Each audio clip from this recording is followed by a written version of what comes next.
ini ada di kota Surabaya kembali. Jadi kami sempat ke Surabaya waktu itu, tetapi belum bisa bertemu siapa-siapa. Dan kami kembali ke Surabaya. Kami menunggu informasi apakah jadi teman-teman di Bali siap mengadakan acara. Seandainya ada informasi hari ini atau besok di Bali, di Pulau Bali siap dengan kedatangan kami, maka insya Allah kami akan berangkat ke Pulau Bali. Namun jika tidak siap, maka kami akan keliling selama 2-3 hari di Surabaya. Karena ini kota besar, maka kita akan datangi banyak masjid-masjid besar.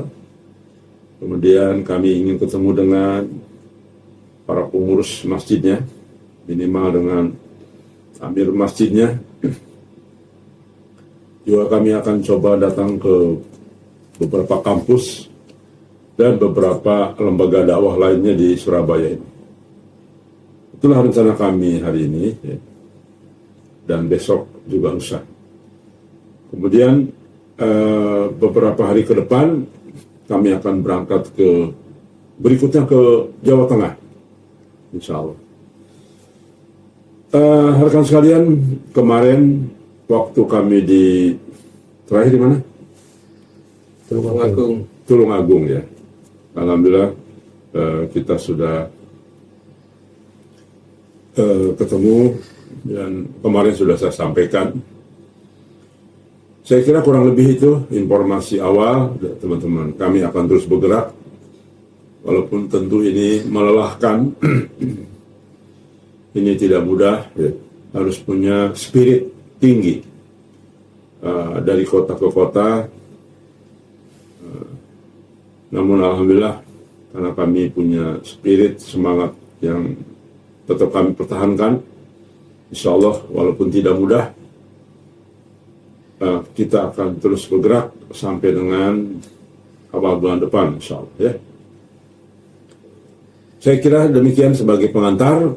Hari ini saya akan meneruskan kajian yang bertemakan 99 kebenaran bahwa Qasim adalah Al-Mahdi yang ditunggu umat yang ada di dalam nubuwah Nabi Muhammad SAW. Yang pertama, saya ingin menyampaikan dulu prolog supaya bagi teman-teman yang baru nonton atau baru mengenal Muhammad Qasim, harus diketahui bahwa saya sudah menguji selama 6 bulan dengan Muhammad Qasim itu. Memang dia orang umi dalam bidang agama, orang yang tidak terlalu paham bidang agama, bahkan barangkali jarang membaca-baca buku dan kitab terkait dengan agama. Namun kalau kita perhatikan apa isi mimpinya, sesungguhnya banyak yang menakjubkan. Qasim itu orang yang relatif tidak memahami agama. Tetapi apa yang ada di dalam mimpinya sesungguhnya hal-hal yang luar biasa. Kalau kita mau jujur, ya. Maka saya coba bicara atas landasan kejujuran. Bahwa Qasim Al-Mahdiyah dan calon Imam Mahdiyah, tapi juga dia dalam keadaan tidak baik-baik juga iya. Maka kita tegur dengan keras, karena selama ini masih dia mempertahankan pemikiran yang sesungguhnya kita sudah paham dan kita ingatkan sesuai mimpinya sendiri, bukan karena hawa nafsu kita. Saya sering mengingatkan yang bersangkutan bukan hawa nafsu tetapi sesuai mimpinya, nasihatnya. Rekan sekalian,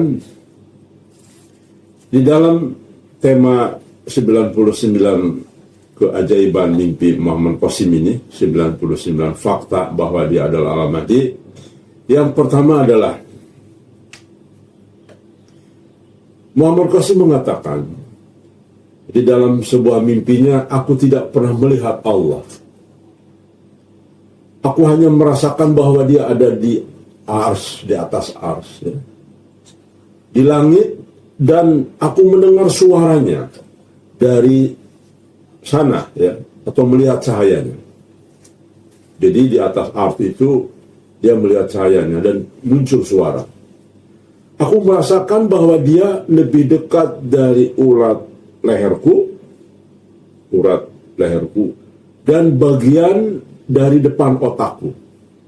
Jadi Muhammad Qasim menggambarkan Allah itu lebih dekat dari urat leher nadinya dan lebih dekat dari bagian otak depan. Jadi bisa tidak terbayangkan, ya, Allah lebih dekat dari otak ke batang otaknya. Berarti Allah di mana? Artinya tidak terbayang oleh kita, Allah itu jauh lebih dekat dari apa yang kita bayangkan. Bahkan di dalam sebuah hadis atau Quran, saya pernah membaca lah bahwa apapun yang ada dalam bisikan hati kita, Allah tahu. Apa yang kita pikirkan, apa yang kita rasakan dalam hati, apa yang ada dalam bisikan hati kita, Allah tahu. Luar biasa, ya.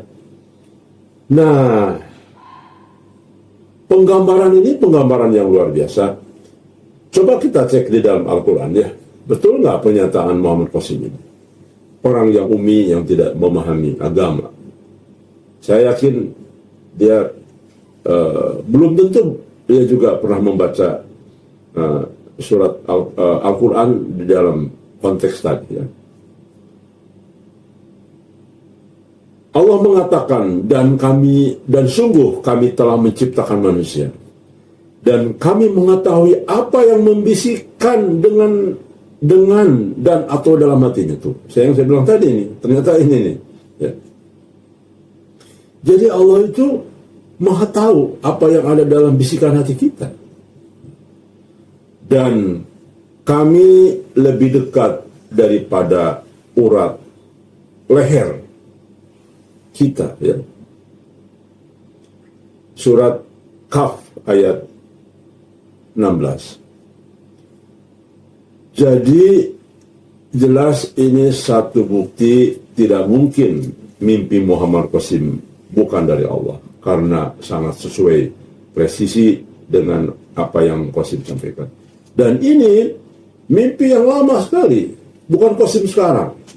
Mimpi 30 tahun yang lalu, mimpi 20 tahun yang lalu, ya.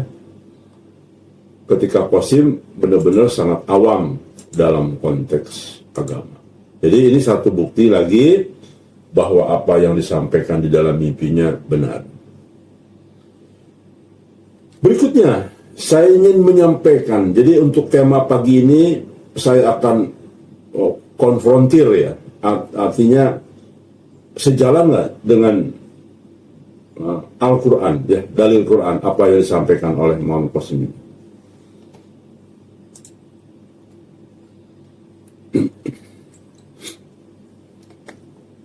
Rekan sekalian, berikutnya saya ingin menyampaikan surat An-Nur ayat 35, ya, di mana di situ jelas ada satu hal yang menunjukkan bahwa Allah itu adalah cahaya. Cahaya itu di atas cahaya. Cahaya di atas cahaya maksudnya, ya. Allah memberikan petunjuk kepada cahayanya. Allah memberikan petunjuk kepada cahayanya, kepada orang yang dia kehendaki. Jadi cahaya ini bisa jadi dalam pengertian penglihatan ketika di dalam mimpi, ya. Dan cahaya itu adalah petunjuk kepada orang yang dia kehendaki. Jika benar Muhammad Qasim itu membawa petunjuk dari Allah langsung, akan ada pernyataan Qasim terkait dengan ini semua. Kenapa? Karena Qasim mendapatkan petunjuk dari Allah langsung. Jadi harus ada nih pernyataan Qasim terkait dengan ini semua. Sesuai dengan petunjuk surat An-Nur tadi ya, ayat 35. Ternyata faktanya benar. Coba perhatikan kata-kata Qasim di dalam mimpinya ya. Setiap kali aku melihat cahayanya, mataku terpana.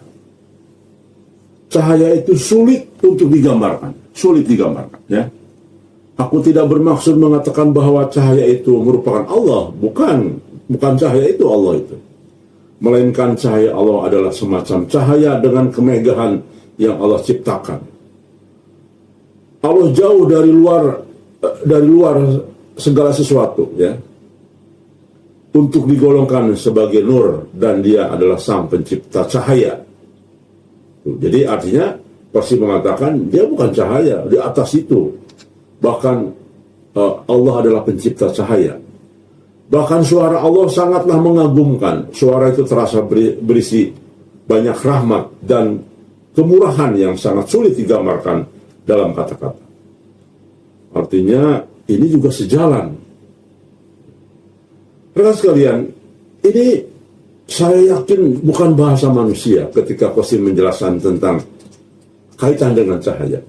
Bahkan, coba perhatikan, belum tentu kita yang memahami agama, katakanlah melebihi Qasim, belum tentu bisa menggambarkan kalimat merekayasa kalimat yang begitu indah sekali ini, ya.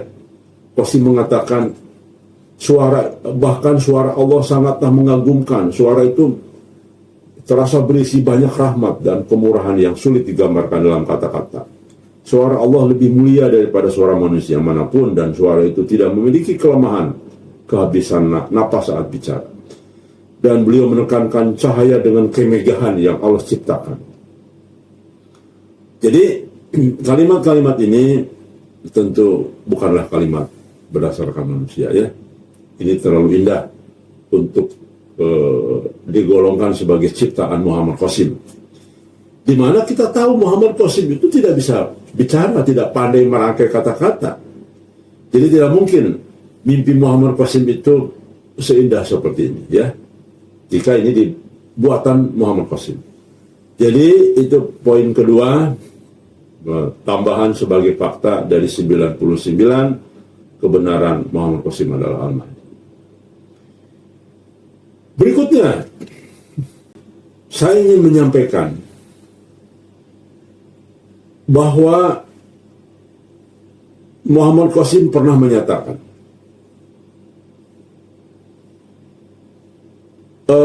Allah mengatakan dalam mimpinya, Qasim, suatu hari aku akan menolongmu dan aku akan mengaruniakan keberhasilan kepadamu. Dan aku akan menunaikan janji-janjiku tersebut, meskipun hanya tersisa 1 hari sebelum kiamat. Dan seluruh dunia akan menyaksikan keberhasilanmu.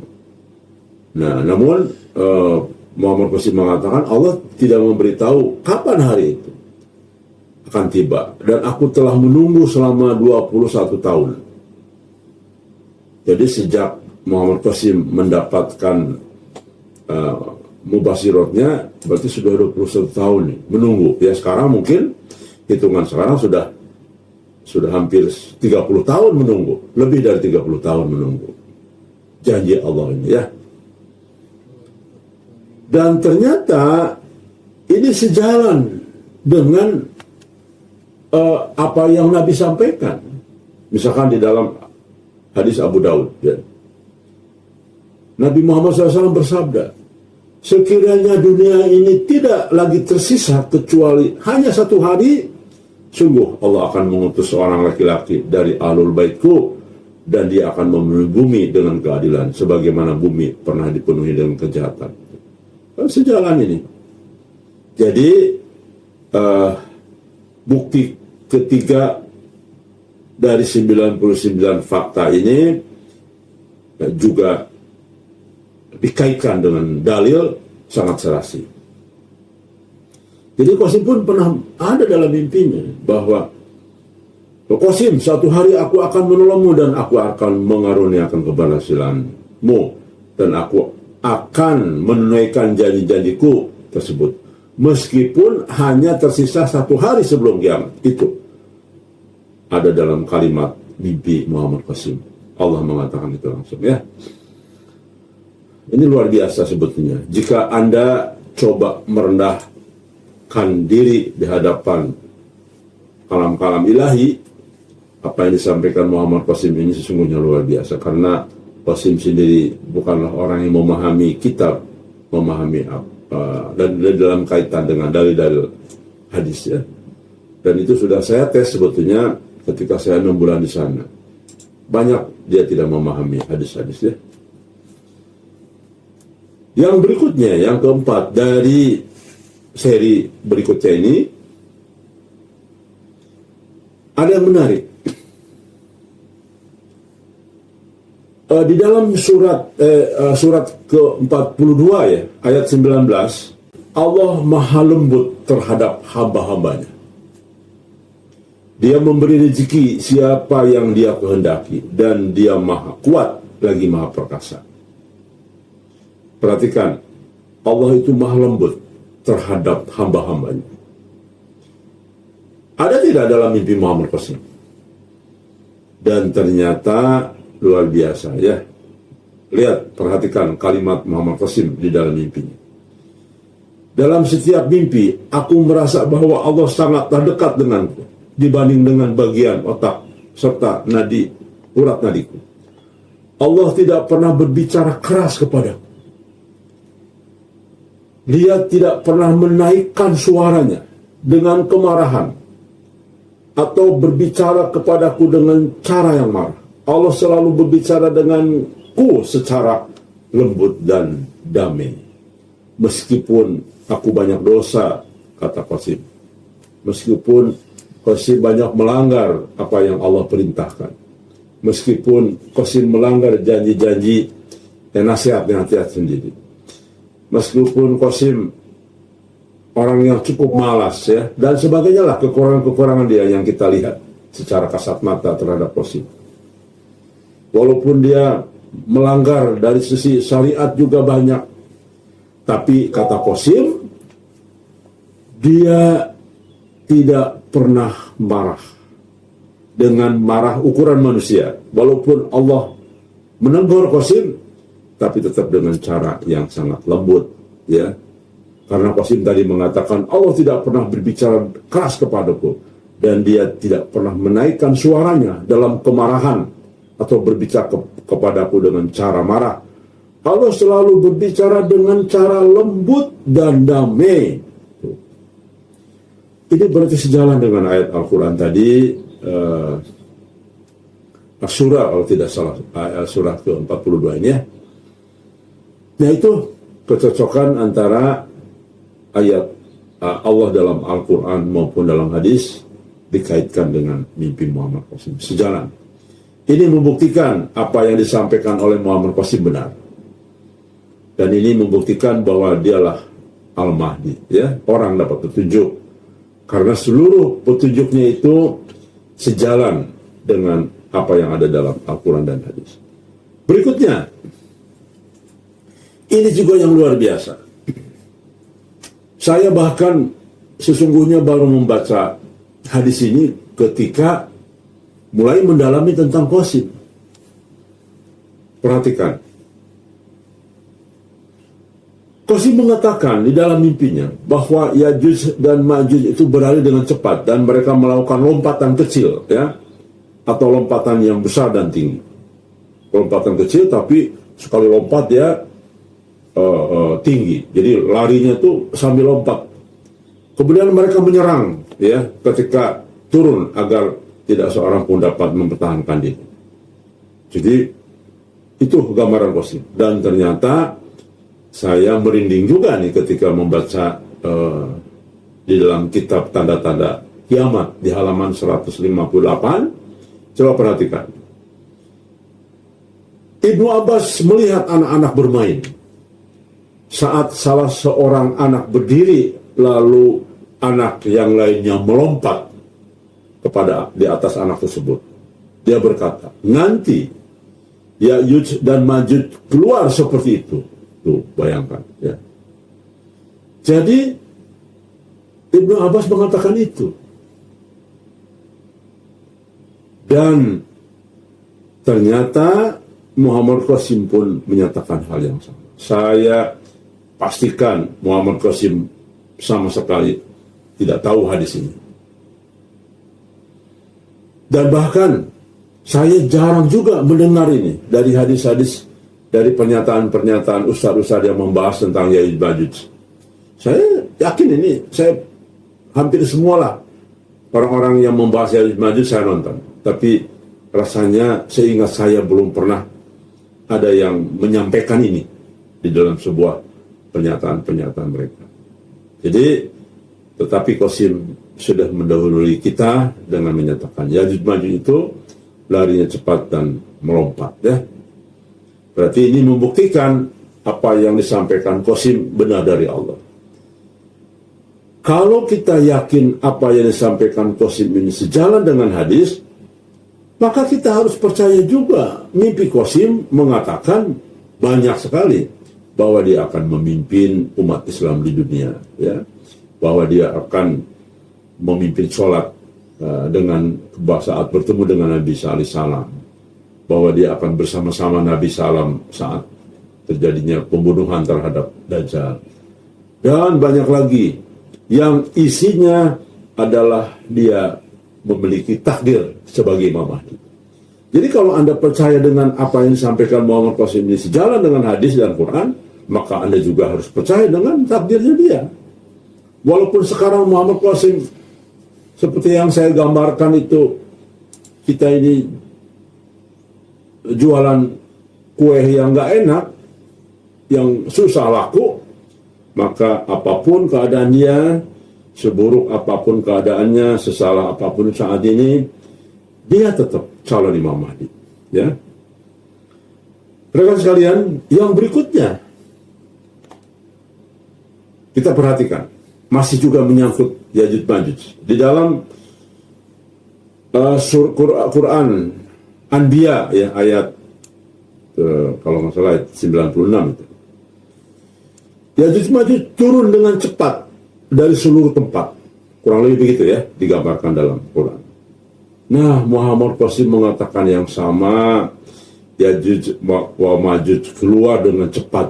Itu di dalam mimpi Qasim. Untuk menyerang. Jadi kalau kita perhatikan mungkin film apa yang pernah kita lihat, Hulk, ya, itu yang ketika marah dia langsung berwarna hijau dan langsung menjadi seorang raksasa. Nah, ini begitulah lari-lari, ya. Bahkan kita cukup mengagumkan kenapa orang-orang Barat kok bisa menciptakan animasi-animasi yang sesungguhnya itu adalah bagian dari apa yang Nabi sampaikan, ya. Banyak sekali loh peristiwa itu, luar biasa, ya. Oke, jadi jelas ini berikutnya lagi bahwa apa yang disampaikan Qasim sejalan dengan Al-Quran. Jadi jika Muhammad Qasim bukan Al-Mahdi, tidak mungkin beliau sejalan dengan apa yang disampaikan, ya. Yang berikutnya, sesuai dengan apa yang kita sampaikan, sering kita sampaikan, dan juga banyak tokoh-tokoh Islam yang lain menyampaikan, bahwa Dajjal itu akan keliling dunia, ya, memutari dunia untuk mempengaruhi kita selama 40 malam, 40 hari, ya. Saya sampaikan sesuai apa yang Nabi sampaikan dalam riwayat Muslim, Abu Daud, dan Tirmizi. Dajjal pernah berkata kepada salah satu sahabat Nabi, ya, bernama Tamim, "Aku keluar lalu berjalan di bumi, dan tidak akan kutinggalkan satu kampung pun kecuali kulewatkan dalam 40 malam. Jadi Dajjal akan keliling dunia, tidak ada satupun kampung yang dia lewatkan ya, selama 40 malam. Di dalam riwayat lainnya juga disebut Nuwas bin Sam'an ya, yang mengisahkan, kami bertanya, ya Rasul, berapa lama ia menetap di bumi? Beliau menjawab, 40 hari, setiap hari seperti 1 tahun. 1 hari seperti 1 tahun. 1 hari seperti 1 bulan. 1 hari seperti 1 minggu. Dan seluruh hari-harinya seperti hari-hari biasa. Kami berkata lagi, ya Rasul, dalam 1 hari yang sama dengan 1 tahun itu, apakah cukup bagi kami sholat 1 hari saja? Beliau menjawab, tidak, ukuran berdasarkan kemampuan kalian. Ini ada dalam hadis riwayat Muslim, Ahmad, Abu Daud, dan Tirmizi, dan juga Hakim. Ya.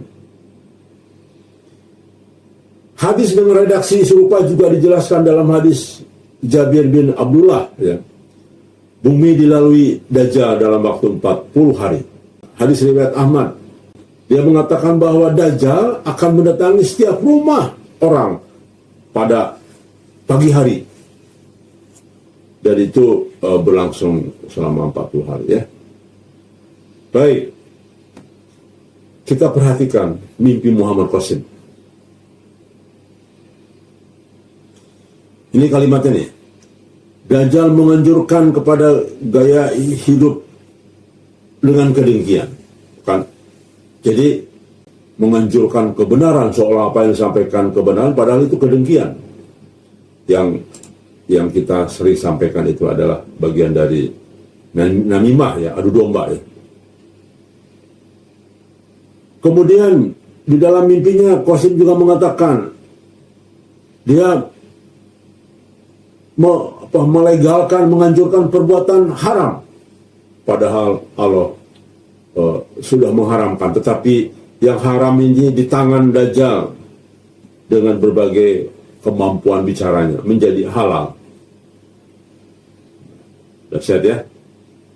Lalu kemudian Qasim mengatakan juga Dajjal itu seolah-olah mengajak, mengiring kepada keduniawian ya, yaitu berpesta pora dan sebagainya. Jadi mungkin nanti dengan atas nama agama, apakah itu namanya ngumpul para umat Islam, tokoh agama, tetapi sesungguhnya sedang berpesta pora, walaupun itu atas nama judul agama. Lalu perzinahan ya, pada dasarnya adalah dan juga perzinahan. Jadi bisa jadi mungkin atas nama kaidah agama ya. Mungkin sama seperti juga yang terjadi sekarang ini aliran Syiah. Karena atas nama agama dibolehkan mut'ah sampai hari ini Syiah kan? Ini contoh. Begini maksudnya. Ini kok masa Qasim mengatakan dilegalkan perzinahan ya di dalam mimpinya? Ya bisa. Contoh tadi Syiah. Masa dilegalkan barang haram? Ya banyak. Jadi bisa jadi nanti sesuatu yang sudah diharamkan, rokok misalkan. Mayoritas ulama mengatakan rokok itu sudah haram, tidak boleh. Tapi mungkin dengan dalil-dalil yang disampaikan oleh Dajjal akhirnya dihalalkan. Nah, seperti itu. Sama dengan perzinahan. Pasti atas nama agama. Di dalam mimpi Qasim sendiri ya, yang pada dasarnya adalah kerajaan surga palsu tuh, kata Qasim. Di bumi ya, fitnah itu berlanjut selama 4 sampai 5 minggu. Sehingga turunnya putra Maryam, Nabi Isa alaihissalam. Tuh, lihat. Mimpi Qasim mengatakan fitnah itu, ajaran Dajjal itu hanya dalam waktu 4 sampai 5 minggu itu menyebar ke seluruh dunia. Ini persis berarti ya, Perhatikan, jadi Qasim sudah menyatakan bahwa Dajjal itu akan menyebarkan fitnah selama 5 minggu. Berarti apa? 40 hari berarti ini. Ini kan dahsyat ini. Ya. Artinya kita semakin paham juga ini bahwa ternyata yang disebut dengan keliling selama 40 hari itu adalah fitnah yang dilakukan oleh Dajjal. Jadi hanya dalam waktu 40 hari pengikut Dajjal sudah banyak. Kenapa?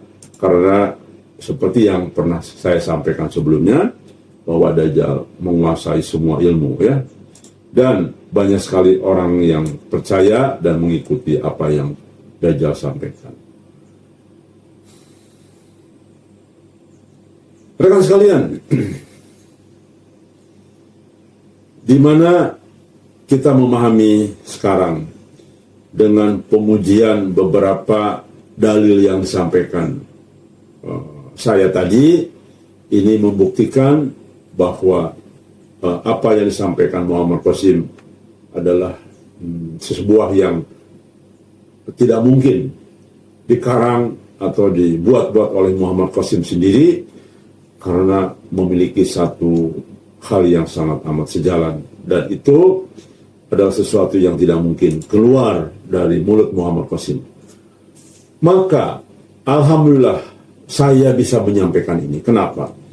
Karena kalau disampaikan oleh orang lain, belum tentu bisa memahami Qasim siapa, karena tidak terkonfirmasi keadaan Qasim.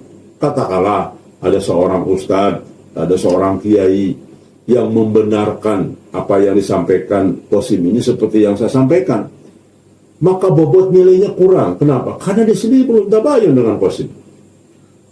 Ini Qasim bikin mimpi ini disesuaikan dengan hadis yang ada. Qasim menyampaikan kalimat dalam mimpi ini disesuaikan dengan Al-Quran yang ada itu. Dia belajar Quran, dia belajar hadis, maka itulah yang disampaikan. Mirip tuduhan ini diterima oleh baginda Nabi Muhammad SAW, bahwa Nabi itu orang yang menyontek, ya, mengcopy paste Alkitab katanya. Itu tuduhan-tuduhan, dan akan lebih kuat disampaikan oleh orang yang sudah bersama dengan Qasim. Maka alhamdulillah saya diberi kesempatan oleh Allah Subhanahu wa Ta'ala untuk menjelaskan keadaan Qasim yang sebenarnya, yang saat ini sedang tidak baik-baik saja, sedang banyak salah, sedang banyak dosa, tidak mau berjuang di zona yang tidak nyaman.